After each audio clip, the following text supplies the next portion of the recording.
Hello and welcome to ज़रा हट के। मुबशर जैदी, ज़रार खोड़ो और वसतुल्लाह खान का सलाम कबूल कीजिए। आज हमारे रिटायर्ड हर्ट साबिक़ वज़ीर आज़म नवाज़ शरीफ साहब एहतसाब अदालत में पेश हो गए, जहां वो अगले 6 महीने तक अपने ऊपर लगे इल्ज़ामात का दिफा करेंगे। एहतसाब अदालत के जज साहब ने उनको इस बात की एग्जम्पशन दी है कि वो वापस जा सकते हैं, अपनी अहलिया का जो उनका इलाज चल रहा है, लेकिन जो भी हियरिंग होगी उस पर एक अलग अपील दायर होगी। पीर के रोज़ उन पर फ़र्द जुर्म भी आयद की जाएगी इन रेफरेंसेस में। और आज अदालत ने उनके बच्चों के काबिल ज़मानत वारंट भी निकाले, क्योंकि वो नहीं आए थे और उनके वकला ने कहा कि क्योंकि वालदा अलील हैं लिहाजा वो उनके पास लंदन में हैं और आ जाएंगे। तो उसके बाद अदालत ने उनको कहा कि आप अगली पेशी पर आ जाएं। बहरहाल काबिल ज़मानत उनके वारंट्स इशू हो चुके हैं। उसके बाद नवाज़ शरीफ साहब ने एक धुआंधार प्रेस कॉन्फ्रेंस भी की। एक मिनट यहाँ ठहर जाए जी। ये जो आप कह रहे हैं ना कि जी वो अदालत में रहे, अदालत ने कहा कि आप जाएं, अदालत ने बेसिकली वो यहाँ जो माहौल बन गया था उससे जान छुड़ाई गई है। तुसी जाओ, तुहाडे वकील मौजूद ने तुहानू डिफेंड करने वास्ते। जो अंदर की कहानी जो टावी मौसूल हो रही है, तस्वीर खींचने लगे लोग, सेल्फियाँ बनाने लगे, जज जो है वो ऑर्डर कर रहा है, कोई उसकी नहीं सुन रहा। सही है। वो जो पॉलिटिकल सेक्रेटरी हैं नवाज शरीफ के, वो रोस्टरम पे चढ़ गए, कहने लगे देखें जनाब मियाँ साहब आ गए। उनका ख्याल था शुक्रिया अदा करेगा जज ना, उठ के जनाब बड़ी मेहरबानी है ना। इस तरह की हंगामा ये हुई है वो हुई है। सपोर्टर भी थे, जर्नलिस्ट भी थे, सब ने जो है वो तस्वीरें मतलब सभी भूल गए ना कि अदालत लगी हुई है, ये वो। तो उन्होंने कहा जी ठीक है जी, अब बात मेरी समझ में आ गई, आप जाएं, आपके वकील जो हैं वो कर लेंगे। तो यूं वो 10 मिनट में आ गए। ब्रीफ अपीयरेंस थी। हाँ। और उसके बाद जो कुछ फिर नैब की जो लीगल टीम है उसने एक सिफारिश की कि जी नवाज शरीफ साहब का नाम ECL में अगर डाल दिया जाए तो ज़्यादा अच्छा होगा, लेकिन अदालत ने शायद उस पर ध्यान नहीं दिया। अच्छा, जुडिशल कॉम्प्लेक्स मुझे ऐसा लग रहा था कि जैसे या तो इन्हें कोई लीक मिल गई है कि इसराइली तैयारे बमबारी करने वाले हैं इस पर, या कोई American marine force high security आ रही है। हाई सिक्योरिटी जुडिशल कॉम्प्लेक्स के इर्द गिर्द 1 किलोमीटर नो एंट्री किसी भी शहरी के लिए। वो जो नैब का प्रोसिक्यूटर था उसे जुडिशल कॉम्प्लेक्स के गेट पे रोक लिया। कहने लगे आप कौन है? कहने लगे जी मैं जी प्रोसिक्यूटर हैं। कहने लगे क्या सबूत है? फिर उस बेचारे ने डॉक्यूमेंट्स दिखाए जी, तो उसको फिर अंदर जाने दिया। फिर जज साहब के पास जाकर के उसने शिकवा किया, लेकिन वहाँ तो हड़बड़ाहट मची हुई थी ना। अच्छा, IG इस्लामाबाद नॉर्मली इस तरह की सिक्योरिटी का निगरान होता है। वज़ीर ममलिकत बराए अमूर दाखिला जनाब तलाल चौधरी ज़ाती निगरानी कर रहे थे इसकी। शुक्र करे प्राइम टाइम शो नहीं था और उस वक्त कोई। हाँ, नहीं तो फिर बड़ा कॉन्फ्लिक्ट ऑफ इंटरेस्ट बड़ा मसला होता है कि वो शो में बैठे या वहाँ जाएं। ऊपर 2 हेलीकॉप्टर भी एहतियातन उस वक्त तक चक्कर लगाते रहे, पबीरी हुए थे। अब मुझे नहीं पता कि एक बाहर तो ठीक है साबिक वज़ीर आज़म है, इस वक्त तो आम शहरी है ना, उनके लिए जो इतनी सिक्योरिटी थी, अच्छा हाइपर सिक्योरिटी जिसे कहते हैं ना वो तो ये चीज़ें हैं। अब आइए प्रेस कॉन्फ्रेंस जो उन्होंने किया। अच्छा, प्रेस कॉन्फ्रेंस उन्होंने की, उन्होंने दोबारा वही कुछ कहा जो वो GT रोड पर भी कहते रहे हैं कि जी मुझे सिर्फ इकामा पे निकाला गया जबकि केस पनामा का था। फिर उन्होंने कहा कि अदालत ने नैब को भी अपने कंट्रोल में ले लिया है और चीज़ें वगैरह। फिर उन्होंने कहा 70 साल से यही हो रहा है, मौलवी तमीज़ुद्दीन केस से लेकर के उनके केस तक। अच्छा, एक लेकिन उन्होंने जुगत लगाई प्रेस कॉन्फ्रेंस में, मेरा ख्याल है वो जुगत है। उन्होंने कहा जी हम अदालतों से भागने वाले नहीं हैं। हाँ और आ गए ना, बिल्कुल। और ये तो क्लियरली मुशर्रफ की तरफ इशारा है और बिल्कुल जायज़ भी है। एक थोड़ा सा फ़र्क कम से कम जो मैंने महसूस किया है, और हो सकता है कि I'm reading too much into it, GT road वाली तकरीर में और आज की जो प्रेस रिलीज़ कहें आप उसे, प्रेस कॉन्फ्रेंस कहें आपकी मर्जी, कि उस तरह वो बात नहीं की कि जी साजिश हुई है। इस दफ़ा बड़ी स्पेसिफिकली अदलिया को निशाना बनाया, पहले भी बनाया था, लेकिन पहले कुछ वो इशारे करते थे। अच्छा नहीं, आई मीन टू मी ये सिग्निफिकेंट इसलिए है कि, और अगेन मतलब मैं लड़ी से लड़ी ही जोड़ रहा हूँ यहाँ पे, कि हाल में वो चौधरी निसार से अभी मुलाकात हुई है, चौधरी निसार भी साथ बैठे हुए थे। अच्छा, चौधरी निसार है एक तरह से डव्स पार्टी। एक मिनट, ये जो चीज़ें हैं ना, हमने एक मेहमान को बुलाया। अच्छा, उनके साथ बात करें, चलें। मुझे सर वो उनका पूरा वो तो कर लेते हैं। अब हम आते हैं, हमारा तो अब हो गया खत्म। अब आते हैं हम कॉन्स्पिरेसी थ्योरी की। मैं अपनी कॉन्स्पिरेसी थ्योरी कंप्लीट कर लूं, 2 मिनट लग गए यार। नहीं, आधा सेकंड लगेगा। हो सकता है वो इस बात का जवाब दे दे। चले ठीक है, सवाल तो कर लेता, लेकिन कोई बात। आसिफ फारूकी साहब जो हैं बीबीसी के रिपोर्टर, उन्होंने जो है इन्वेस्टिगेटिव जर्नलिस्ट, एक्सक्लूसिव उनका एक आर्टिकल, बिल्कुल वो जो है bbc.urdu.com, पहले बता दें कि आर्टिकल क्या है। वो यही है। कल तो मैंने कहा था ना डील हुई है, आप सुना था। जाहिर है घर की मुर्गी नहीं, हमने तो मतलब आज आसिफ फारूकी ने ये कहा है जी डील के संकेत मिले हैं, तो आप लोगों ने सीरियसली उन्हें मेहमान के तौर पे जो है बुला लिया। दुख है, तुम लोग मेरी इतनी इज्जत नहीं करते हो। सर ये इशारे होते हैं सर। आसिफ फारूकी साहब ने अपने आर्टिकल में कहा जी सियासी, सहाफती और अफवाही हलकों में, अफवाही हलकों की व्हाट्सएप डील की बाज़गश्त है। और फिर उन्होंने ज़ाहिर है डील के वो आंकड़े भी बताए हैं। आसिफ फारूकी साहब मौजूद हैं, आप पूछें उनसे। आसिफ साहब जी यार, हम लोग तो क्योंकि कराची में बैठे हुए हैं, आपको वहाँ बाज़गश्त भी सुनाई दे रही है, और क्योंकि मियाँ साहब पेश हो गए हैं तो बहुत से टॉक शोज़ में ये बात हो रही है कि शहबाज शरीफ साहब, चौधरी निसार साहब, अब सारा ये कोई ऐसी कोई डील बन रही है। हमें समझ नहीं आ रही कि क्या कोई ऐसी डील हो सकती है, क्योंकि वो नाअहल हो चुके हैं, और उसके बाद क्या ऐसी डील हो सकती है कि जिसके थ्रू वो वापस आ सकें, या इस डील के खदोखाल कुछ मुख्तलिफ हैं? मतलब डील की डील क्या है? हाँ, ये जिंगर वाली डील ना हो, बस ये मुझे बता देगा। डील असल में होती ही उसी वक्त है जब आप इक़्तिदार से हटा दिए जाते हैं। अगर वो वज़ीर आज़म होते तो फिर किस बात की डील करते वो, और क्यों डील करते और किससे डील करते। अब जबकि वो नाअहल करार दे दिए गए हैं, इक़्तिदार से बाहर हो गए हैं। अगर आप हमारी तारीख़ पे नज़र डालें तो वज़ीर आज़म जब इक़्तिदार से निकाले गए हैं उसके बाद ही डीलों की बात हुई है ना। आप चाहे जुल्फ़िकार अली भुट्टो साहब का मामला देख लें, बेनज़ीर भुट्टो साहिबा का मामला देख लें। जुल्फ़िकार अली भुट्टो की क्या डील करके मेरी जान, वो तो डील करके वो जुल्फ़िकार अली भुट्टो की क्या डील नहीं हुई, और वो बेनज़ीर भुट्टो भी मुझे आप अगर इजाज़त दें तो मैं गुजारिश करना चाह रहा हूँ। ज़रूरी नहीं है कि डील हो जाए, अभी तो हम डील होने की बात नहीं कर रहे हैं, डील शुरू होने की बात कर रहे हैं। एक ख्वाहिश की बात हो रही है, एक कोशिश की बात हो रही है। तो आप इससे इत्तेफाक तो करेंगे ना कि उस वक्त ख्वाहिश भी थी और कहीं कोशिश भी हो रही थी डील करवाने की। वो तो शायद भुट्टो साहब अड़ गए और डील मुकम्मल नहीं हुई, लेकिन कोशिश तो हुई उस वक्त भी। बैरूनी ताकतें भी बीच में आई, कुछ अंदरूनी लोग भी बीच में इन्वॉल्व हुए। अब क्या डील होने जा रही है? सर मुझे सच्ची बात पूछे तो मुझे एग्जैक्टली तो नहीं पता कि क्या डील होने जा रही है, क्योंकि जिनके दरमियान डील हो रही है असल में तो नहीं पता है। हमें तो आपकी तरह कुछ आसिफ साहब मैंने आपका पढ़ा आर्टिकल बड़ी अरक्रेजी के साथ जो है वो पढ़ा है, और मैंने जुमले भी नोट किए। आपने कहा है कुछ देखे अनदेखे वाकयात से डील के इशारे मिल रहे हैं।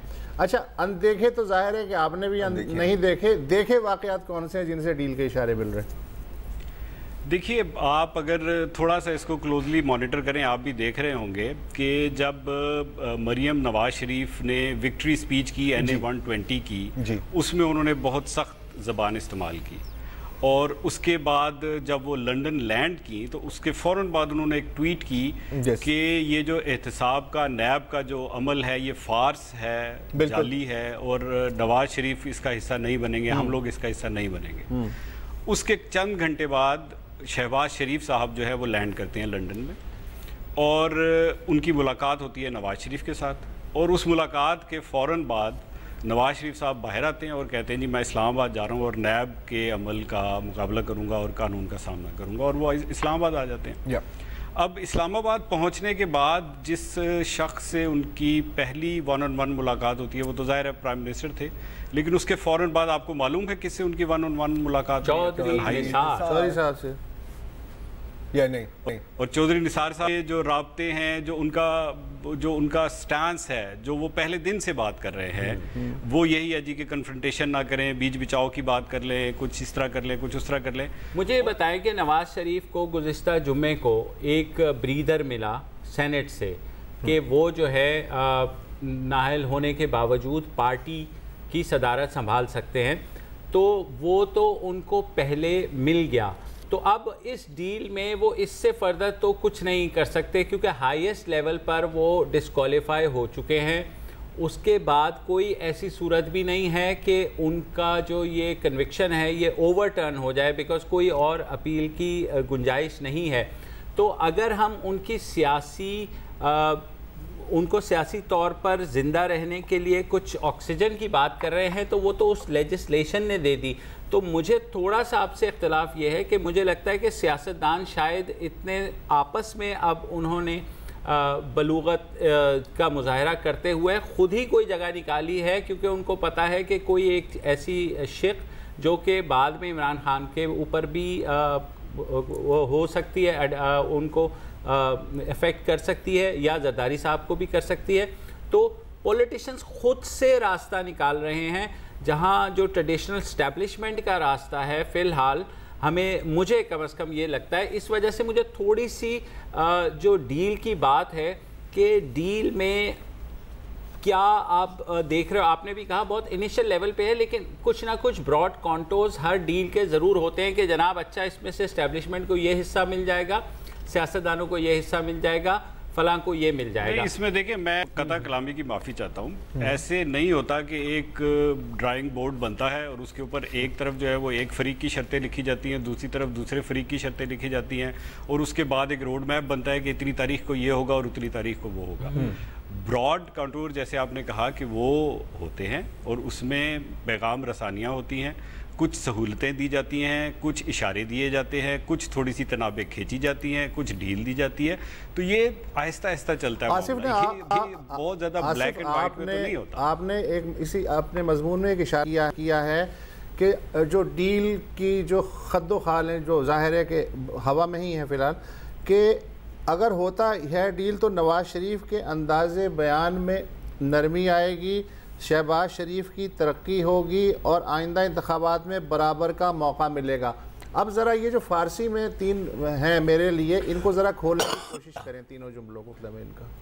देखिए, एक को तो अभी आपके हमारे दोस्त जरार ने बात की कि आज की प्रेस कॉन्फ्रेंस में अगर आप उनकी बात से इत्तेफाक करें तो उतना गुस्सा नहीं था, साजिश का लफ्ज़ इस्तेमाल नहीं किया गया, इस्टेब्लिशमेंट को टारगेट नहीं किया गया जैसा कि 2-3 दिन पहले तक हो रहा था। ठीक है। दूसरा मामला जो है वो तरक्की शहबाज शरीफ साहब की इन मानों में कि नवाज शरीफ अब वज़ीर आज़म तो बनने वाले नहीं हैं मुस्तकबिल करीब में। इस बात का भी बहुत कम इम्कान है कि अगर अगला इलेक्शन होता है और उसमें नून लीग कामयाब भी हो जाती है तो भी नवाज शरीफ साहब जो है वो वज़ीर आज़म बन पाते हैं, नहीं बन पाते। उस सूरत में ये हम कई सालों से सुन रहे हैं कि शहबाज शरीफ काबिल कबूल हो सकते हैं। अब यहाँ पे वो बात आ जाती है जी कि शहबाज शरीफ शायद काबिल कबूल हो जाए। इसको सिर्फ एक सबसे अहम मेरा ख्याल है जो मेरे ख्याल है जो सबसे अहम बात है ना इसमें, वो है लेवल प्लेइंग फील्ड की अगले इलेक्शंस में। अच्छा,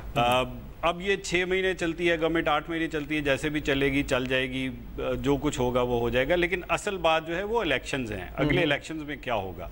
अगर नून लीग को लेवल प्लेइंग फील्ड मिल जाता है तो इस बात का बहुत ज़्यादा इम्कान है कि वो अच्छी परफॉर्मेंस दें इस दफ़ा भी इलेक्शन में। लेवल इसी पे नेगोशिएशन से क्या मुराद है, मतलब ना मिलने का क्या आप कह रहे हैं कि लेवल प्लेइंग फील्ड? देखिए सद, आप भी जानते हैं, हम भी जानते हैं कि इलेक्शन से पहले जो बहुत कुछ किया जा सकता है और किया जाता रहा है, इलेक्शन अलायंसेस ऐसे बनाए गए हैं, प्री पोल साइंस मिसालें, सॉरी प्री पोल साइंस जी बिल्कुल अलायंस हैं। अब तो लोगों ने सुप्रीम कोर्ट में आके मान भी लिया जी कि हमने फलां हुकूमत के खिलाफ या फलां लीडर को रोकने के लिए अलायंस बनाया था या उसको बनाने की कोशिश की थी।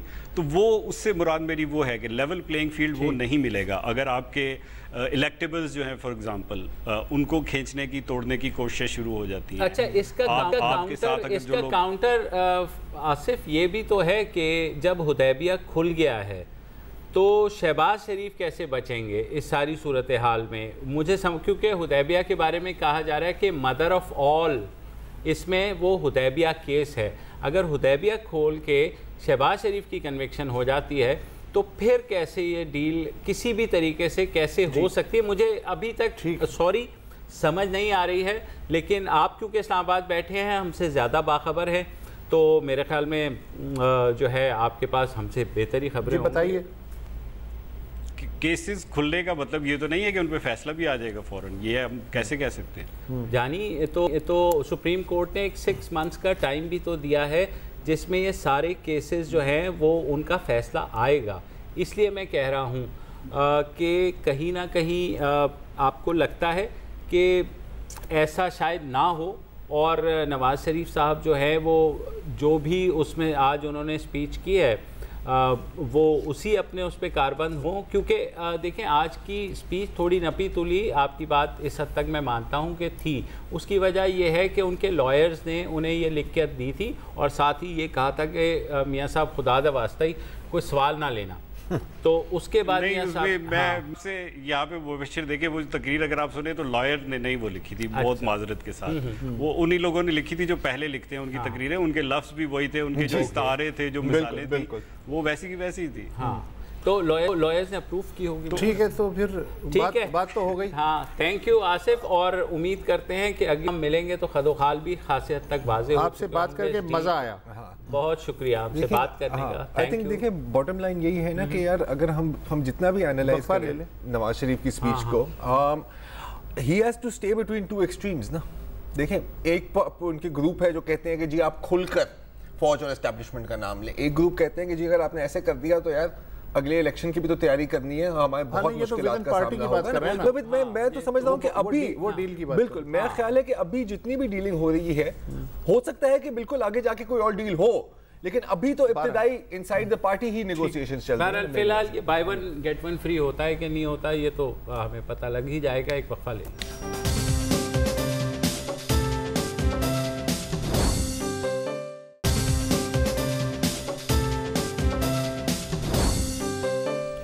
Welcome back. और आपको एक केस याद दिलाना चाहता हूँ। 5 जून 2011 में जब मारूफ अदाकारा अतीका उडो को इस्लामाबाद एयरपोर्ट पर कराची के लिए वो जा रही थी, तो उनको ब्रीफली डिटेन किया गया और ये कहा गया कि उनके कब्ज़े से 2 वाइन की बोतलें निकली हैं। उसके बाद खैर उन्हें उस वक्त तो छोड़ दिया गया, जिसके बाद वो चली भी गई। मगर उसके 2 रोज़ बाद सुओ मोटो के शहंशाह हमारे साबिक चीफ जस्टिस इफ्तिखार मोहम्मद चौधरी, उन्होंने एक नोटिस लिया जिसमें उन्होंने कहा कि अतीका उडो साहब का ये जो बोतलें निकली हैं इस बारे में नोटिस लेना चाहिए और अथॉरिटीज़ जो है एक केस बनाएं। अब वो केस बना, ख्याल यही था कि वो जो भी होगा दूध का दूध पानी का पानी हो जाएगा, लेकिन वो केस ऐसा चलता रहा। कभी ये आते थे कि एक नोटिस दिया, फिर दूसरा नोटिस, निचली अदालतें, कभी एक अदालत, कभी दूसरी अदालत, होते होते 6 साल बीत गए। तो उसके बाद तंग आकर अतीका उडो साहिबा ने एक पिटिशन फ़ाइल की है सुप्रीम कोर्ट में, जिसकी आज हियरिंग भी हुई। उन्होंने कहा कि ये देखें, खुदा का नाम माने, इस केस में जो है कुछ ऐसी बात अगर प्रूफ थी तो आप कुछ कर देते। अब जब प्रूव हो गया है, क्योंकि प्रोसिक्यूशन ने जो रिपोर्ट दी है उसके मुताबिक ये जो सारी सूरत हाल थी एक न्यूज़ रिपोर्ट्स पर बेस थी और ये गलत साबित हो चुकी है। अतीका उडो साहिबा के वकील अली ज़फ़र साहब ने आज सुप्रीम कोर्ट को कम से कम यही बताया है, जिस पर सुप्रीम कोर्ट ने वादा किया है कि अच्छा जी हम 10 दिन में इस केस को निपटाते हैं। कहने का मकसद ये है कि जब ये नोटिस भी लिया गया तो ख़ासी लोगों ने भवें चढ़ाई कि क्या ये वाकई ऐसा एक इम्पॉर्टेंट मसला था या मुल्क में दूसरे मसाइल ख़त्म हो गए हैं कि सुप्रीम कोर्ट के और वो भी चीफ जस्टिस के लेवल पर एक ऐसा नोटिस लिया जाता है। क्यों वो साहब, आपको कुछ लगता है इसमें? हाँ, वो जो क्या मॉडल जो खातून अयान अली को एक ज़मानत मिलनी थी। हाँ। और आपने देखा कि कितने अरसे और आखिर में हुए कि उन्हें ज़मानत पे जाने दिया गया। हाँ। तो वो भी खींचा गया। अब इसमें मसला ये मुझे लग रहा है कि जो ट्रायल कोर्ट है अतीका उडो वाली, वो कैसे फैसला कर सकती है, इसलिए कि ये मेन पॉइंट साबिक चीफ जस्टिस ने लिया सो मोटो एक्शन। अब कायदे से फैसला भी फिर सुप्रीम कोर्ट नहीं, वो उनके करना चाहिए। वो आज अदालत को ये बताया कि मसला ये होता है कि जब सुप्रीम कोर्ट किसी चीज़ का सुओ मोटो नोटिस लेता है और वो निचली अदालतों में केस शुरू होता है, तो निचली अदालतें ऊपर की तरफ देखती हैं कि जी सुप्रीम कोर्ट ने नोटिस लिया हुआ है तो इस केस को बेहतर ये है कि इतना लटका दें हम, इतना लटका दें कि फैसला करें ही ना डर के मारे। तो उस पर जिस पे उनके वकील ने आज ये कहा कि जी इसका फैसला हो जाना चाहिए था, और वाकई कोई इतना कोई, तो मतलब अगर इसके ऊपर कोई बॉलीवुड मूवी बने तो उसका होगा नाम होगा सुओ मोटो के साइड इफेक्ट।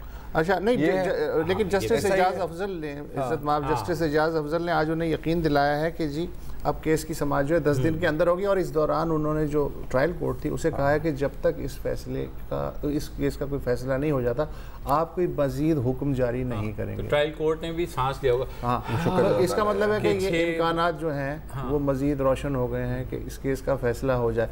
तो अब अगर ये अदालतें आला अदालतों से, हालांकि अदालतों ने डराने की कोशिश तो नहीं की होगी ना, वो तो ट्रायल कोर्ट है तो उसमें केस चल रहा है, लेकिन अगर वाकई अदालतें ऐसे अपने तौर पे डरती हैं, तो मुझे याद आ रहा है कि ये जो नैब की निगरानी हो रही है, नैब अदालतों की, तो नैब के जो जज हैं वो भी तो इसी तरह फिर सोचेंगे। ये इस बात का इम्कान तो हो सकता है। मैं आपको कल भी बता रहा था कि साबिक अटॉर्नी जनरल इरफान कादिर वो कल तमाम टॉक शोज़ पे आए थे, और उन्होंने एक बात की, उन्होंने कहा मुझसे शर्त लगा लें कि ये 6 महीने में केस ख़त्म नहीं हो सकता। आप बता रहे थे। हाँ, और उन्होंने कहा कि एक आम केस जो है नैब अदालतों में वो कम से कम 2 से 3 साल चलता है, तो ये केस इस तरह हो ही नहीं सकता। भाईजान जब JIT बनी थी ना, हाँ नहीं तब भी यही कहा गया था, सारी बातें हमने कल कम से कम 2 साल लगेंगे समंदर पार से डॉक्यूमेंट्स और एविडेंस लाने, इतने आसान नहीं होते, लेकिन आपने देखा 2 महीने के अंदर, 2 महीने में केस खत्म हो या ना हो, हमारा सेगमेंट खत्म हो गया है, न्यूज़ अपडेट्स का टाइम आ गया है।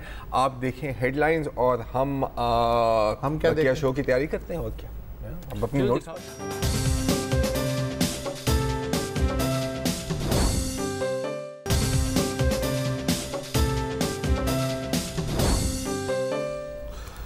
Welcome back. और अब एक ऐसी अहम आलमी ख़बर जो कि ज़ाहिर है कि हमारे मीडिया पे उस तरह से डिस्कस नहीं हुई, जर्मनी के इंतखाबात जिसमें एंजेला मर्कल तारीख़ी एतबार से 4थी बार चांसलर मुंतखब हो गई, जो कि एक रिकॉर्ड है। सवाल यह है कि अब आप सोचेंगे कि जर्मनी के इंतखाबात क्यों? जर्मनी के बारे में कहा जाता है कि यूरोपीय यूनियन का अगर कोई इंजन है, इकोनॉमिक इंजन, तो वो जर्मनी है। यूँ समझिए कि अगर जर्मनी यूरोपीय यूनियन से निकाल दिया जाए तो यूरोप का हाल वो होगा जैसे मक्खन निकाली हुई लस्सी का। इसलिए वहाँ जो भी डेवलपमेंट होती है वो ज़ाहिर है कि बाकी दुनिया और इलाके पे असरअंदाज होती है। ये जो इलेक्शन हुए ख़ासे कंपटीशन था, ख़ासे टफ थे, ख़ासे क्लोज थे। एंजेला मर्कल की जो क्रिश्चियन डेमोक्रेटिक CDU और क्रिश्चियन सोशल पार्टी CSD है, उसके अलायंस ने 35.5% वोट हासिल किए। उनकी जो साबिक इत्तेहादी थी सोशल डेमोक्रेटिक पार्टी यानी SPD, उसको 20% वोट मिले। लेकिन ये कोई ख़बर नहीं है। अहम तरीन ख़बर ये है कि तीसरे नंबर पे कौन आया है। तीसरे नंबर पे जो पार्टी आई है वो है अल्टरनेटिव फॉर जर्मनी, AFD, जिन्हें आप न्यू नाजी भी कह सकते हैं। उन्होंने पहली बार 13.5% वोट हासिल किए हैं और जर्मन पार्लियामेंट बुंदेस्टाग में उनकी लगभग 100 नशिस्तें बनती हैं। यानी 100 न्यू नाजी दूसरी आलमी जंग के बाद पहली बार जर्मन पार्लियामेंट में बैठेंगे। इंतखाबी पोस्टर एक जो है उससे आप समझ जाएंगे कि उनकी आइडियोलॉजी क्या है। उस इंतखाबी पोस्टर पे कुछ ख़वातीन जो बेकनी पहने हुए हैं वो दिखाई गई हैं और नीचे नारा लिखा है, हमें बुर्का नहीं बेकनी चाहिए। ये AFD का पोस्टर है। ये इतना बड़ा प्रेशर है। अच्छा, वो AFD की मकबूलियत के बारे में दानिश्वर कई आंकड़े लगा रहे हैं कि साहब ये अचानक से क्या हो गया कि न्यू नाजी जो हैं वो आ गए पार्लियामेंट में। तो उसकी सबसे बड़ी वजह ये बताई जाती है कि मर्कल ने पिछले साल जो शामी पनाह गुज़ीनों के लिए अपने दरवाजे खोल दिए और पहली बार किसी सियासतदान ने मसलहत की बजाय इंसानियत से काम लिया, तो उसकी कीमत मर्कल को अदा करनी पड़ी है। और तकरीबन 15 लाख जो सीरियन हैं वो जर्मनी में दाखिल हुए। लेकिन प्रेशर इलेक्शन रिज़ल्ट्स का इतना है कि अब चांसलर मर्कल को भी कहना पड़ा है कि ये जो 4थी बार मेरी हुकूमत मुंतखब हुई है, इसके बाद ये AFD के हामियों की जो परेशानी और उनकी मायूसी को समझने की कोशिश करेगी ताकि उन्हें वापस अपनी जानिब लाया जा सके। पनाह गुज़ीनों से पैदा होने वाली सूरत हाल पर भी तवज्जो दी जाएगी। इसका उर्दू में मतलब ये हुआ कि जो मर्कल जो बेसिकली सोशल डेमोक्रेट हैं, अब उन्हें नाजी ख़तरे का, नाजी तोड़ का मुकाबला करने के लिए मज़ीद दाएं बाजू की तरफ शायद जाना पड़े और उनको प्लीज़ करने के लिए कुछ ऐसे इक़दाम करें जो नॉर्मल हालात में शायद मर्कल पसंद ना करती। ये जो सोशल डेमोक्रेट्स हैं, इन्होंने दूसरी आलमगीर जंग के बाद यूरोप को शेप किया। जो आज मौजूदा यूरोप है ना, जो वेलफेयर स्टेट का कॉन्सेप्ट और जो हुकूक हैं हर ग्रुप के, ये बेसिकली इनकी देन है। 2000 में हालत ये थी कि यूरोपीय यूनियन के 15 मेंबर थे, जिनमें से 10 में या तो सोशल डेमोक्रेट्स थे या सोशल डेमोक्रेटिक हुकूमतें बरसर इक़्तिदार थीं। इस वक्त 28 मेंबर हैं यूरोपीय यूनियन के, और उनमें से सिर्फ 8 ऐसे हैं जहां सोशल डेमोक्रेट्स एडमिनिस्ट्रेशन काम कर रही हैं। अब ऑस्ट्रिया में अगले महीने इलेक्शन होने वाले हैं, और फिर अगले मौसम ख़िज़ा में इटली में होने वाले हैं, वहाँ सोशल डेमोक्रेट्स वहाँ भी डामाडोल है। तो ये तादाद 28 में अब 6 रह जाएगी। इंटरेस्टिंग बात बताऊँ आपको कि AFD को टोटल वोट कितने, कुल वोट कितने मिले? 13.5% ना। मशरकी जर्मनी में या साबिक मशरकी जर्मनी में उनको 22% से भी ज़्यादा मिले हैं। अच्छा, इसकी भी बड़ी इंटरेस्टिंग वजह है, मर्कल भी ईस्ट जर्मन है। तो एक तो वो नाराज़ थे कि जी हालांकि ये भी ईस्ट जर्मन है, हमारे लिए इन्होंने कुछ नहीं किया, क्योंकि अभी भी ईस्ट जर्मनी वेस्ट जर्मनी के मुकाबले में अंडर डेवलप्ड है। दूसरी बात के जैसे आपने अभी कहा, मेन इनका जो फोकस है, देखें जो ओरिजिनल नाज़ी थे वो तो कहते थे कि यहूदियों को मारो, जो ये चाइना कॉपी नाज़ी हैं वो मुसलमानों के खिलाफ है नंबर 1, और फिर नंबर 2 पंचिंग बैग चाहिए। पंचिंग बैग तो हमेशा चाहिए होता है ना। ईस्ट जर्मनी में जिन लोगों ने वोट दिया, ये जो मैप चल रहा है कि जी हमें फॉरेनर्स नहीं चाहिए, ईस्ट जर्मनी में वैसे ही फॉरेनर्स नहीं है। ब्रेक्जिट में भी आपने यही देखा कि जिन लोगों ने कहा कि जी हर जगह ये लोग हमारे जॉब्स ले रहे हैं, वो वोट वहां से पड़े थे जहां पर कोई फॉरेनर। एग्जैक्टली यही डिबेट जो है अब जर्मनी में ये चल रही है। मर्कल जीत तो गई है कि जो सोशल डेमोक्रेट्स थे उनका जो नज़रिया है वो तो बड़ा प्यारा था। उनका नज़रिया ये था कि जी ताकतवर जो तबकात हैं समाज में, उनको कमज़ोर तबकात की समाजी खबरगिरी करनी चाहिए, ख्याल रखना चाहिए, और हर शख्स को बराबरी के साथ आगे बढ़ने का मौका मिलना चाहिए। अब ये इतने प्यारे स्लोगन हैं कि मिडिल क्लास को भी इन पे कुर्बान हो जाना चाहिए और मजदूरों को भी बिल्कुल हमेशा साथ देना चाहिए। लेकिन ट्रेंड ये है कि मिडिल क्लास का जो वोट है, अगर आप उसका केमिस्ट्री देखें, और इवन जो लोअर तबके का वोट है वर्कर्स का, वो भी जो है वो AFD को, बिल्कुल AFD को यूं समझें जैसे भारतीय जनता पार्टी एक तरह से कह सकते हैं। अच्छा, एग्जैक्टली 1934 में जब हिटलर जीता है यही सीन, सेकंड इलेक्शन, जिसके बाद उसने पार्लियामेंट को आग लगा दी थी, उस इलेक्शन में भी मिडिल क्लास और जो लेबर तबका था, हालांकि कम्युनिस्ट पार्टी बहुत मजबूत थी, लेकिन उन्होंने गुंडागर्दी करके मारकूट करके उन्हें तो बराबर कर दिया। लेबर तबके ने भी हिटलर को जितवाने में अहम किरदार अदा किया था, और उसका नतीजा फिर आपने देखा। यहूदी इंडस्ट्रियल तबके से कहा, देखो ये यहूदी जो हैं ये तुम्हारी इंडस्ट्री पे काबिज है, और मज़दूरों से कहा कि ये यहूदी अगर हुए तो तुम्हारा कोई मुस्तकबिल नहीं है। अब उसकी जगह मुसलमानों ने। बिल्कुल। मैं ख्याल अभी एक ले लेते हैं एक छोटी सी ब्रेक, और फिर ब्रेक के बाद वापस आते हैं।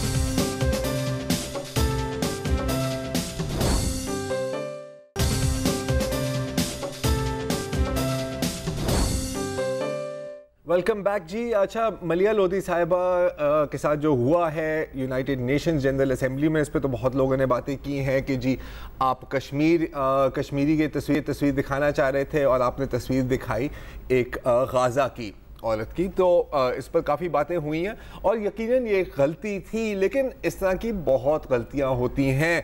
ख़ास तौर पे अगर आपने ये मिस की हो, स्टोरी बड़ी मज़ेदार है। एक सऊदी हिस्ट्री टेक्स्ट बुक अभी एक पब्लिश हुई है, और वो स्टूडेंट्स के पास आई, और स्टूडेंट्स ने खोला और उसकी तस्वीरें देखने लग गए, और वहाँ पर एक तस्वीर थी शाह फैसल की, जब वो गए हुए थे अक़वाम मुत्तहिदा UN चार्टर पर दस्तखत करने के लिए। ये ज़रा देखिए कि उनके साथ में कौन बैठे हुए हैं, ये देख रहे हैं आप, पहचाना आपने ये कौन है? आपने तो पहचाना होगा, मुबश्शिर। अजीब सी सूरत है। ये है योडा, जो स्टार वॉर्स मूवी के किरदार हैं, और पता नहीं कैसे वो शाह फैसल के साथ बैठे हैं। हालांकि किसी की तारीखी किताब में इस बात का जिक्र नहीं है कि योडा की भी आप क्लिप दिखा सकते हैं स्टार वॉर्स मूवी की, तो वो भी दिखा दें। देखें, ये है योडा, काफ़ी तंदुरुस्त हैं, हाथ में लाइट सेबर भी हैं, छलांगे वलांगे भी मार लेते हैं, कलाबाजियाँ खा रहे होते हैं, अपने हाथ से लाइटनिंग भी शूट कर रहे होते हैं। तो ये हुआ कैसे कि एक सऊदी आर्टिस्ट हैं, शवीश नाम है उनका, और उनका काम हमेशा ये रहा है कि तारीखी तस्वीर में वो कॉमिक बुक और फिल्म के कैरेक्टर्स को ऐड कर देते हैं। जैसे यहाँ पर योगदान के शाह फैसल हाशमी जब वर्साई पेज पे गए थे तो पीछे बैकग्राउंड में कौन है? Darth Vader. ठीक है। दूसरी एक तस्वीर है कि ये फलूजा से 1949 में रेफ्यूजीज जा रहे हैं, सामने कौन खड़ा हुआ है? मार्वल कॉमिक्स का कैप्टन अमेरिका। तो जब आर्टिस्ट से बात की उसने कहा कि जी बनाई तो मैंने है लेकिन छापी इस किताब में तो मैंने नहीं छापी, और मैं तो एक मतलब खराज अकीदत पेश कर रहा हूँ to Shah Faisal, because I think कि योडा भी बड़े वाइज और स्ट्रॉन्ग है और शाह फैसल भी बड़े वाइज और स्ट्रॉन्ग है। सऊदी हुकूमत को बिल्कुल पसंद नहीं आई, तो जो वहाँ का जो मिनिस्टर फॉर एजुकेशन है उसको टर्मिनेट कर दिया है और कोई 4 कमेटियाँ बैठी हुई हैं कि ये भंड कैसे हुआ। अच्छा, अब जाहिर है कि मलिया लोधी के केस के बाद जो इंडियन मीडिया है और इंडियन डिप्लोमेट्स हैं वो बड़ा मजाक उड़ा रहे हैं कि जी यूनाइटेड नेशंस जैसे फोरम में आप ऐसी हरकत कैसे कर सकते हैं, हा हा हा हा हा। लेकिन क्या कहते हैं ना जी, याद माजी अजाब है या रब। तो आज एक सोशल मीडिया पर हमारे पाकिस्तानी भाइयों ने एक बड़ा ढूंढ निकाल के क्लिप निकाला है और जियो टीवी पर भी वो चला था कि 2011 में यूनाइटेड नेशंस में इंडिया के साथ क्या हुआ था। जरा क्लिप तो चलाए जी। ये है कृष्णा, SM कृष्णा कौन है जी? ये पढ़ने लगे एक तकरीर, भारतीय वजीर जी भारतीय वजीर क्या थे?